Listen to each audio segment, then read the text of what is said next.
உங்களுக்கு தெரியுமா நமது பிரதமர் மோடி எந்த வீட்டில் வாழ்ந்து வருகிறார் என்று? அவர் டெல்லியில் 7 லோக் கல்யாண் மார்ஜில் இருக்கிறார். இந்த இடத்தில் மொத்தம் 5 பங்களாக்கள் இருக்கிறது. அதன் பெயர் 1, 3, 5, 7 மற்றும் 9. அதில் பங்களா நம்பர் 1 ஒரு எலிபேட் ஆகும். இது ஹெலிகாப்டரை லான்ச் செய்யும் இடமாகும். பங்களா நம்பர் 3 ஒரு கெஸ்ட் ஹவுஸ் ஆகும். இங்கு மோடி மற்ற தலைவர்களை சந்தித்து பேச்சுவார்த்தை செய்வார்.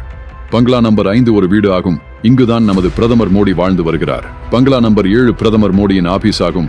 மற்றும் பங்களா நம்பர் 9 எஸ்பிஜி கமாண்டர்கள் பிரதமரின் பாதுகாப்புக்காக 24 மணி நேரமும் இங்கேதான் இருப்பார்கள். இந்த 5 பங்களாக்களை பன்ஸ்வதி என்ற பெயரிலும் அழைக்கப்படுகிறது. இந்த மொத்த இடமும் 12 ஏக்கர் கொண்ட இடத்தில் அமைந்துள்ளது.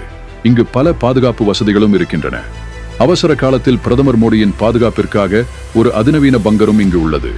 இந்த பங்களாவில் பிரதமர் மோடி கடந்த 2014ஆம் ஆண்டு முதல் வாழ்ந்து வருகிறார். இங்கு முதல் பிரதமராக இருந்தவர் ராஜீவ் காந்தி ஆவார். இந்த இடத்தை பற்றி நீங்கள் என்ன நினைக்கிறீர்கள் என்பதை கமெண்டில் கூறுங்கள். மற்றும் தினம் ஒரு விஷயத்தை தெரிந்து கொள்ள என்னை பின்தொடருங்கள்.